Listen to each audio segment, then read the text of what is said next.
Okay, today's shir is sponsored Lilu Nishmas, a young man, Yisrael Mordechai ben Avram Yitzchak. Today is his Shleishim, Shamash Avin Aliyah. Okay, I wanted to talk today. It's interesting today. It's a good day for this. I wanted to talk about. Really, I'll tell you my thought process a little bit. I was thinking during this period between Pesach to Shavuos, we learn Avos, right? We learn the special limud of Avos.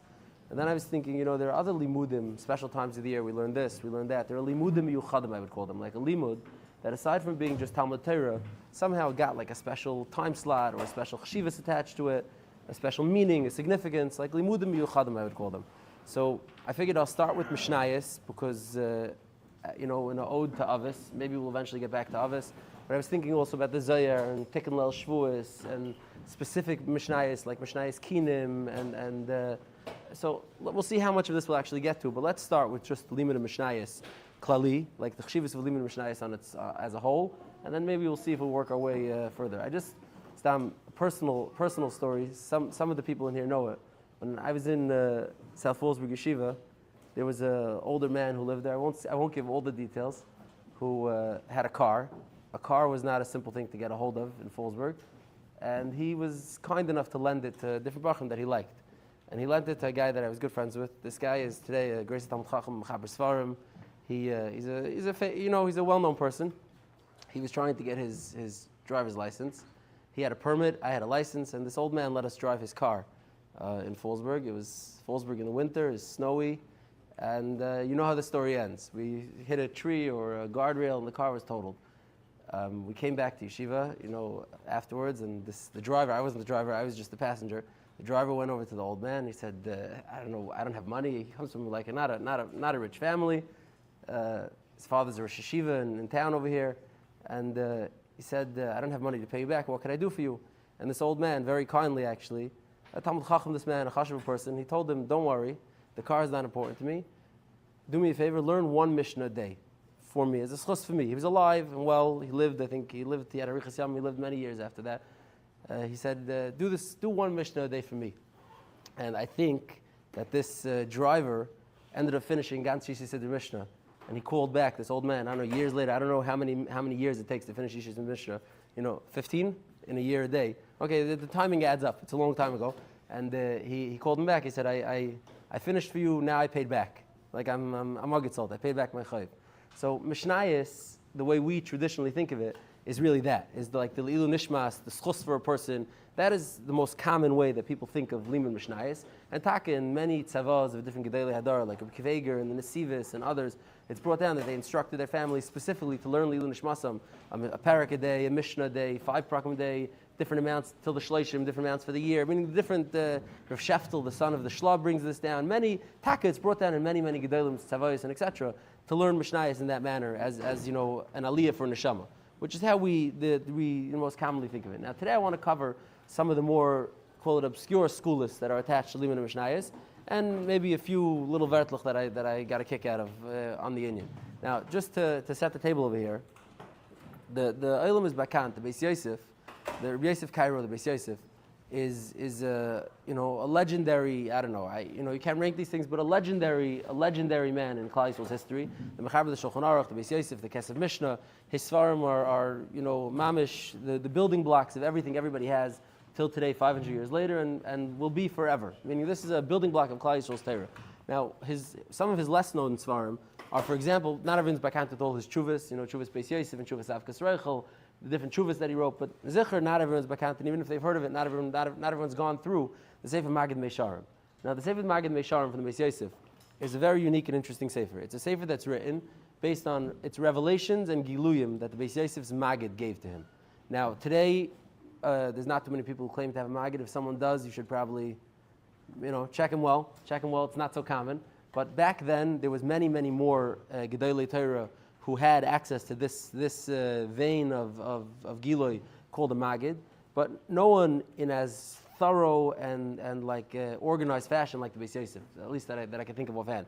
The Beis Yosef, over his long life, Beis Yosef lived, I think, to be baruch 90 years old, from let's call it from 1490 to let's say 1580, something Pachas Yosef like that.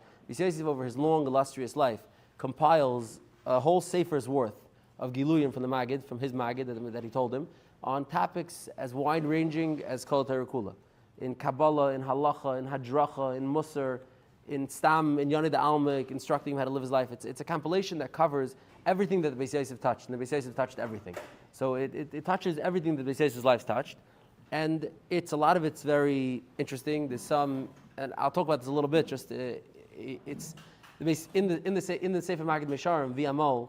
There's some mistakes, so to speak. The Beis Yosef or the Maggid, who's a Malach, or we'll see who it is, forgets often a Mishnayos, forgets often a Dinim, forgets certain things, or it doesn't shtim with certain things, or in Kabbalah there's issues where he's doing things, telling the Beis Yosef things that are non-orthodox, that are not, not the normal way to read it, or the normal way to understand the Ilamis or whatever. So there's different mistakes in the Sefer Maggid Mesharim, which is a point of contention. Ad Kedei Kach, that there were many people, many Talmidei Chacham afilu.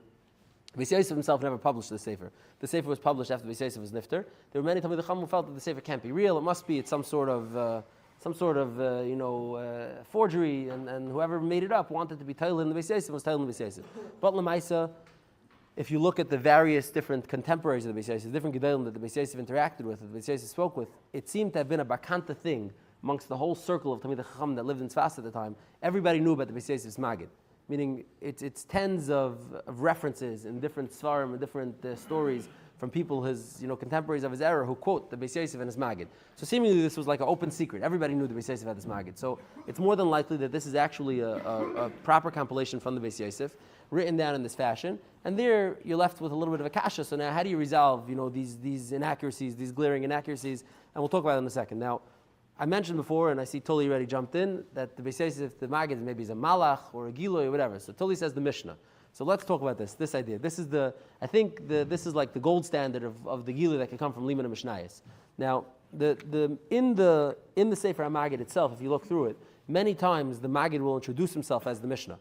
This is I don't know if it's introduced himself or herself. I don't know what the proper diktuk for Mishnah is, but someone could correct me later. But the Maggid will introduce himself and say, I am the Mishnah, or the Mishnah is talking to you, or etc. So the Maggid will introduce himself lahedya as the Mishnah. But there's a little bit more of an illustrative story that shows like this Giloy that today is printed, I think, in front of a lot of the Maggid Mesharims. It's printed as Me'ena Haskama. This is kind of Haskama. Now, the Beis Yosef was born in Portugal right before the Girush Sfardi. He came from a prominent Sfardi family. They moved several times. They lived in Turkey, in Adrianople, in Constantinople. Eventually, he moves to Israel. He lives in Egypt a little, then he goes to Tzfas. Beis Yosef lived all over. But when he was in Adrianople, which is like on Turkey, near Greece, it was part of Greek Jews. It was part of like the Greek Jews, which was Sfardim. He was learning by the Gadol Adar of Yosef Teitzak. That's what he was learning by. And he bumped into another young man, a fellow young man by the name of Reb Shlomo Alkabetz. Today, a relatively well-known person, the Mechaber of the Piyat al-Chadaydi. Of course, Reb Shlomo Alkabetz was a Talmud Chacham of the first rank. He wrote many svarim as well, on Shas, on Mayadim, on the Haggadah, on Purim, not just his song, but he's most famous today for his song, and his kever is in Tzfas on the mountain, so people have been there. Now, Reb Shlomo Alkabetz and the Beis Yosef and several others were staying up Shavuos night. They were doing a Tikkun Leil Shavuos. They were staying up Shavuos night, and they were sitting and learning all night. And he writes a letter. He's writing to somebody else, and he says, we decided the Lamed on Afshenu Leil Shavuos, Lindid Shina Me'inenu. We decided to withhold sleep. And this wasn't something that every single person did. This wasn't the minig of every person. Like today, everyone stays up Shavuos night, a little, a lot. You try to stay up, you stay up a little, you schmooze a little, you learn a little, whatever it is. Everybody tries to participate in staying up Shavuos night. But back then, it was not so, widely accepted yet. But he says this cadre of Talmidei Chacham and Muflagim decided to stay up and learn Shavuos by night, he says. And we were sitting there, and he says we were learning. He says what they were learning, different things, the limudim they were going through. And then he says, one second, he says, Miroi Vasimcha, they stayed up a second night, he says, and they did the first night went so well, they stayed up a second night, he says, Miroi Vasimcha, Sheyinu Asar Lehimtan Ades Kriyas HaMishnah, V'layad Chatzais Kamei V'layad Rishayna, Rak Teikif Shayu Karim Dvar Shal Mishnah Torah, B'gil part, no, one second, I skipped a page, that's why. I'm sorry, here. This is back to the first night. I'm sorry, back to the first night. When we sat down to learn Mishnayos, he says a whole seder what they learned, which Parshias they learned, what they read in the Chumash. Says Be'eishes Chalnu Lumad HaMishnah. V'lamadnu Shnei Mesechtes. We went through two Mesechtes. Zichinu Beireinu v'nishma as Koilam and Dabrim Piyach Chasid. we heard a voice coming from the Beis Yosef's mouth. He calls the Beis Yosef the Chassid, from the Chassid's mouth. Kol gadol b'chita chosiyos. A sharp and precise, loud voice coming from the Beis Yosef's voice. Everybody could hear a noise, some sort of buzz, but they couldn't hear what it was. It was a very sweet voice. It was a voice that was building in strength as it spoke. We fell on our faces. The whole group, all 10 of us, we collapsed on the floor, and we were not able to look at the Beis Yosef and see where this voice was coming from. He says, it was talking with us. It started talking, and it said as follows. Shimu Yedidei hamahadrim and hamahadrin. Yedidi ahov shalom lechem. My beloved, friends, peace to you. Ashreichem v'ashrei ladetchem. Lucky is you. Lucky is the one who gave birth to you.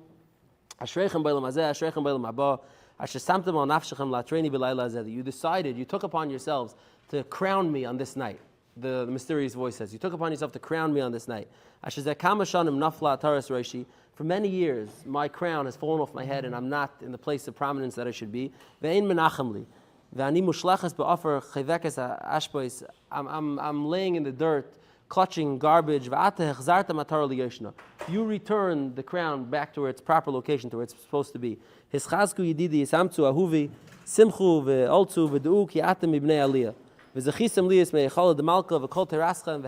continues very poetic. Now, then it finally introduces itself. The voice finally introduces itself. V'hineni ha-Mishnah. I am the Mishnah. Ha'em ha-miyaseres is Adam. Ha'em, the mother. So maybe it's female. I'm not sure. This is a ha'em ha-miyaseres is Adam. Basi l'daber alechem. I came to talk to you. V'misam asara. And it continues on a whole line garichas. Now, Rosh Hashanah continues that the second night it came back. And throughout the Sefer, the only other person in Maggid Misharim who's included in Giluyim with the Maggid, besides the Beis Yosef, is Rav Shlomo Elkabetz. So some of Rav Shlomo Elkabetz is party to some of the Maggid's Giluyim. He's the only other one who's able to be involved. And from here on, it was a kol lepasik. The Maggid's Beis Yosef kept coming back. This was the first Giluy in Adrianople as a young man. It kept coming back and teaching him things again and again and again, and always or often upon him introducing itself as the Mishnah and instructing him very, very, very, specifically how much Mishnayos he should be learning. The Beis Yosef throughout the Maggid Misharim will have different regimens of how much of Mishnayos he's supposed to learn. Sometimes it's supposed to be 18 prakim a day, sometimes it's 15 prakim a day, sometimes it's supposed to chazer it once a week, once a month, once a year. It keeps until the tachlis of what the Maggid is money from him, obviously. It should say shkura b'fiv, it should be mamish like ashrei. He should know, the Beis Yosef should know Mishnayos like ashrei. And the Beis Yosef Taka writes, in his life that he knew Mishnayos, Yosef Hafach, like no one else ever could imagine.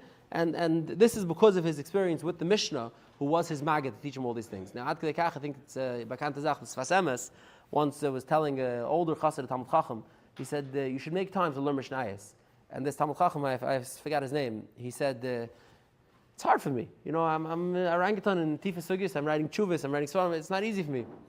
And the Sfas Emes looked at him and he said, es sollt wissen that alle von the Beis Yosef's Gadlus hat gekommen from the Mishnah.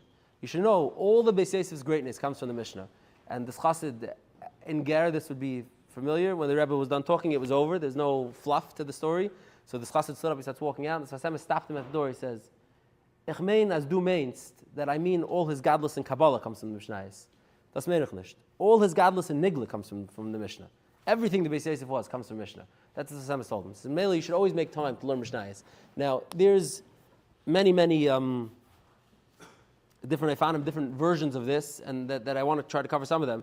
I just want to go through one nakuda. I mentioned briefly that the Beis Yosef in his Maggid over here will sometimes make mistakes, things that are connected to Mishnah or etc.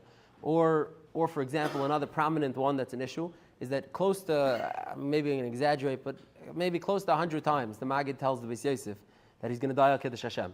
Prepare yourself, you're going to die al Kiddush Hashem. Now, if you know the Beis Yosef's history, the Beis Yosef had a Arichas Yamim, Vishanim. He lived full and complete years into his 90s and died al Mitasei, surrounded by his Talmidim and some of his family in Tzfas, many, many years later. So the Beis Yosef didn't die al Kiddush Hashem, not the way we think of it al Kapanim.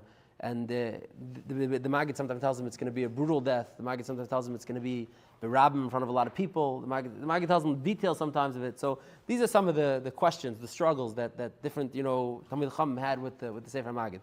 Now there's a letter from Rav Srei Dublitzky. It's printed in some editions of the Maggid, not this one that I have in front of me, but other editions of the Maggid, where he addresses this. I just wanted to read from it a little before we go back to the Mishnayos. Rav Srei Dublitzky, he quotes over here. It really comes from Rav Chaim Volozhiner. Rav Chaim Volozhiner says a fascinating idea. Rav Chaim Volozhiner, it's like third hand. Rav David Luria in his Hakdama to the Zohar, brings from Chaim Volozhiner, b'shem the Goin, that the understanding of this is that the Maggid, even though it's an outside force that's coming to teach the person, to give him some sort of Giluyim, it is a representative Seif Kol Seif of what's going on internally. Meaning it's only kafi the level that the person is on. The Maggid is just able to bring, like me'akayach al apoyel, what the ideas or the dargis in learning that the person who's getting the Maggid is achieving. And therefore he says, Rav Chaim Volozhiner said, it's pashut that at whatever time the Maggid made these mistakes, it means that on his level, whatever that's supposed to mean, the Beis Yosef had a certain hisrashlos, a certain weakness in this Mishnah, in this din, in this parak. And Avad that didn't shtel zechais is nafkamin halacha, because none of this is, the Beis Yosef is not passing from this Maggid, but it made for a momentary weakness where the Maggid would be reflective of the Beis Yosef's, on whatever level that could be, weakness in this limit. This is what Rav Chaim Volozhiner said. Now, what he takes out of Rav Soria says is from here you see that you don't get siyata d'shmaya in any inyani de kedusha unless you're really trying. He says people think you could sit back and you'll wait. I really want to do well. I really want to be a Tam Chacham. I really want to be Bal Chesed. This. I'm going to sit. I'm going to wait. Eventually, Hashem's going to send me an opportunity. I'm going to get siyata d'shmaya to be a Bal Chesed, to be a Tam Chacham, to be a whatever it is. He says that's not how it works. All siyata d'shmaya in Inyanim Ruchniim starts at home. First, you have to put in the work. First, you have to bring yourself as close to that level as you could bring, and then to take you home, to bring you minakayach lapayil, that's where the Maggid, so to speak, of whatever it is, the siyat d'shmaya comes through. That's where Rav Soria takes out of this Rav Chaim Volozhiner's beer on the Maggid. Now, rather on the other kasha of what about the Daniel Kiddush Hashem? So many achronim explain kipshute that if a person is mechen himself dozens of times in his life to Dayal Kiddush Hashem, he brings himself mentally to the level of preparedness to Dayal Kiddush Hashem. He doesn't actually have to Dayal Kiddush Hashem to achieve that level. Meaning the Beis Yosef achieved that level through the Beis Yosef, through the Maggid's exhortations and bringing him to that level. The Beis Yosef achieved that level without actually doing it b'payil. But over here he brings, and this is like a cryptic quote, he translates it from Yiddish, so I'll just read it in the Hebrew. He says, Rabbi Chanan in one of his Sfarim writes that he once asked the Chavetz Chaim in an open moment, he approached the Chavetz Chaim and he asked, it was Erev Yom Kippur, and he asked the Chavetz Chaim, what am I supposed to make of this? The Maggid keeps telling the Beis Yosef he's going to die Kiddush Hashem, he doesn't die Kiddush Hashem. So the Chavetz Chaim told him as follows. He says, someone who's looking for the truth doesn't have a kasha, and someone who has kashas, there's no teretz. This is what the Chavetz Chaim told him. This is a cryptic phrase. I feel like we could probably understand what the Chavetz Chaim meant with this, but this is a cryptic teretz that the Chavetz Chaim gave to Rabbi Chanan to answer this exact question. So we'll leave that all outside. Now, so back to the core idea of Mishnayos as being this Meirdik Koyach Ruchni that could bring a person to tremendous aliyah. So now, Lamaisa, there's a Gemara, Bakanta Gemara. The Gemara B'Matziyah in the Lamed Gimel says, Mikra is let me just get it exactly right. The Gemara says, Ha'iskim b'Mikra mida ve'ena mida. It's a knappe mida. It's not mida ve'ena mida. The Mishnah, mida v'noitlun le'eschar. It's already a zach, noitlun le'eschar. Gemara, en l'cha mida gedei mizu. But Gemara, there's no midah that's better than that. That's the best. That's the highest. And then the Gemara says, if fears us, but la'olam have a ratz l'mishnah. A person should always be ratz to learn Mishnayos, to learn Mishnah. So the Gemara jumps on it right away and asks the stira, Manavshach, you said Gemara en l'chamida gedayla mizu. Now you tell me la'olam have a ratz l'mishnah. So it says the Gemara, b'mei Rabbi nishna mishnah zu. This din of la'olam have a ratz l'mishnah was gezak b'mei Rabbi, where the Gemara explains that the olam was already kilu Mishnayos was blasé. Like you could say Ardar or Dar is freer. Mishnayos was blasé. Mishnayos was basic. He didn't. Talmud Chacham didn't learn Mishnayos. Talmud Chacham learned Gemara, which meant Sugyas, Iyun, Lafruche Milsa, to ask Kashas, to explain things, to say Svara, to say Zachen, Dak Ben Adak, to explain everything. That was what the Olam was up to. And they realized that over time, some of the basic information, the Pashit, the Tamei Tar, Aser Mutter, who said what, who's the man, the Amar, was slipping away from them. So they said, La'olam aviratz l'mishnah. No, you first have to anchor down. It has to be a clara anchor. La'olam aviratz l'mishnah. To anchor down the basic, the primary, the pashit, the structure of things. Only then, after that, when you have that on lockdown, then you could do, Gemara, there's nothing bigger than Gemara. But first you have to, that's always like the Gemara over here. Now, in a practical sense, we just learned this, those who do Raisa, but the Gemara in Tainus says, Talmud shalimud kasha love. You see a Talmud whose learning is not going well, it's because his Mishnayos is not Sadr. He doesn't have his Mishnayos clear. So the Gemara says, how does he fix it? What do you fix it? Yarba b'yeshiva. Which Rashi says he should learn a lot of Mishnayos. Others teach, other Rishonim teach, you should learn a lot. Sit and learn a lot. You have to chazar, you have to do a lot of chazar in order to be clear in it. That's the Mishnah. This rather reminds me of a story with the Goyin. And one of the Rav Chaim Volozhiner rather brings it down. Rabbi Shlomo Shklov in the Hakdama to Pas HaSholchan brings it down. He says there was once a Talmud who came into the Goyin. He saw the Goyin was learning the Gevis Mishnah in Tyrus. He heard him. Later in the morning, when he came back from Vasika, and he saw the Goyim was still learning the same Mishnah in Tyrus. And he was blown away by the Goyim's like Kayach Harikos, his Hasmada, that he was able to sit and focus on one Mishnah all night long. Just he didn't have a pile of Sarim, learning one Mishnah. He was learning over there. And the Talmud was blown away, and he wrote it down like people who surrounded the Goyim. Then he wrote it down in his notebook, like Hanhaga Tova that he noticed from the Goyim. By here Yom at some point, and this is brought down elsewhere, the Rishon Shklav does not bring this down. In a different Makar it's brought down. Said Talmud came to the Goyim with his notebook to review it. He wanted to review, what he had from his Rebbe, like a Meiser Ravazan. He said, Yom Chaf Sivan, I saw the guy, Meirenu sitting and learning Mishnayos Tyrus. I came back in the morning, and the Goyim told him, no, like Hachayim, that's not what happened. I was chazering Tyrus. When you came back, it was round 2 or round 3. I was already around the loop. You punkt came back, punkt came back at the same Mishnah.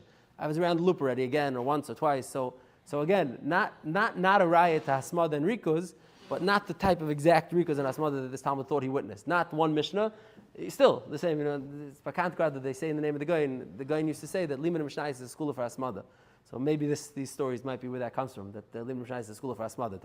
But in any case, so this is the basic Gemaras that talk about Liman Mishnayos and say that it's an anchor, a basis, a very chashav zach. Now, Lamaisa, at some point, Mishnayos did dissipate the limud, and it took a dar of Chachamim from the Tkuf of the Maral and his Talmidim, the Ilis Ephraim and the Taisus Yamtiv, and then after him the Chacham Tzvi and others, to reinstate Mishnayos as a core curriculum, like as a core part of Seder Alimut, meaning not to just learn Gemara and suffice with that to have the Mishnayos amongst the Gemara. Meaning the Maral stresses it many times in his Svarim, and his Talmidim, the Taisus Yamtiv wrote what was probably one of the most enduring, legacy Pirushim on Mishnayos.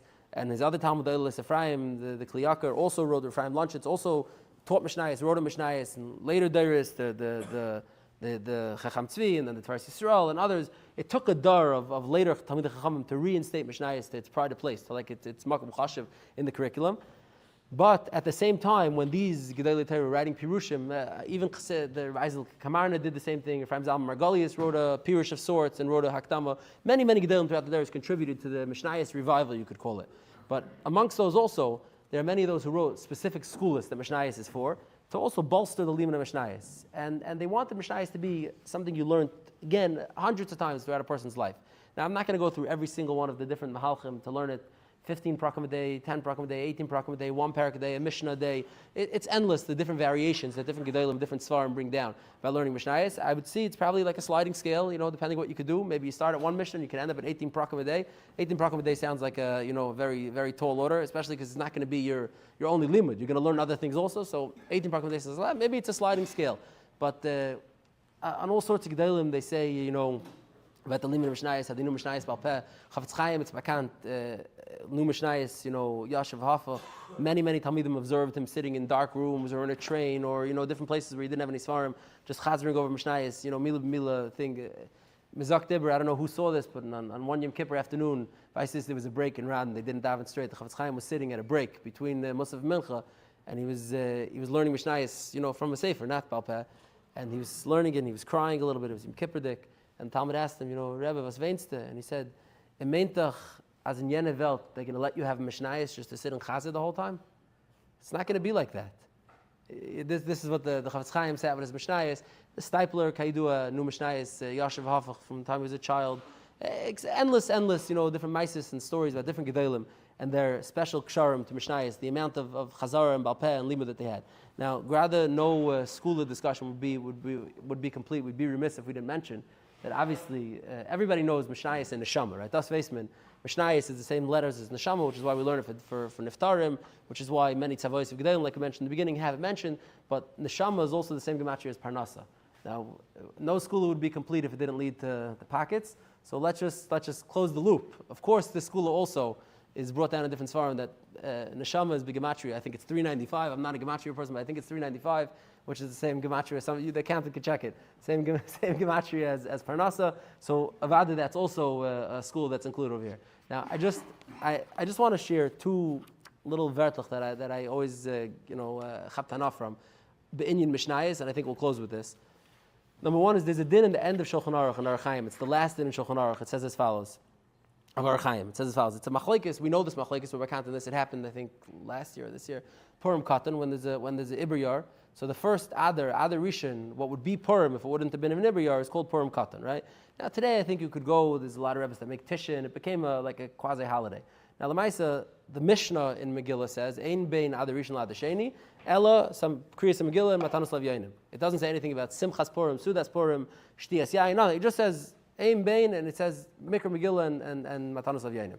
So there would be some sort of implication to have from the Mishnah that you're supposed to do something Purim Dik on Purim Katan Adar Rishon. Lamaisa, the Gemara comes, the Gemara says, in Ganzen, Purim is only Adar Sheni, we don't celebrate Purim at all. And as I is gebracht in Shulchan Aruch, Yom Rabba we just don't do Tachnun, that's all we don't do, but we don't do Purim Mechal. Now, Lamaisa, it's a machlekes Rishayim, if even though the Gemara says you're supposed to not do Purim is only an Adar Rishon, but he's supposed to be Marbe B'Simchik Tzas. Rabbi Chilmi Pariz famously used to make some sort of Purim Katan Suda. He's the originator of Purim Katan Suda, to be Mekayim this din of being Marbe B'Simchik Tzas. Now the Ramah, over here, the Mechaber says we don't do Purim at all. The Ramah says, not to do Purim, but Yeshayimrim shechayev laharbis mishta v'simcha should marbe mishta v'simcha a little bit. Barbas Shabbat Rishon on the 14th of Adar Rishon. They know you can. That's not the minig. Mikol makim yarbek tzas besuda k'dei lotzis yidei machmirim. We do kleine ribois, something. Get a donut. I don't know. Get something mamish small, a little bit to be mekayim this din. V'toiv leiv mishta tamid. He brings a pasuk in Mishlei. It says toiv leiv mishta tamid. It's always good to be happy. That's what the Ramah says face value. Now if you look in the Taz says like this.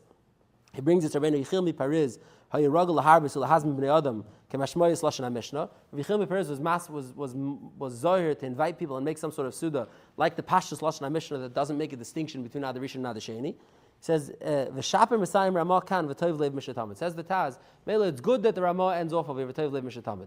Now, okay, it's like a little bit of an obscure line. What diak did the Taz see in like Shaper Mesayim?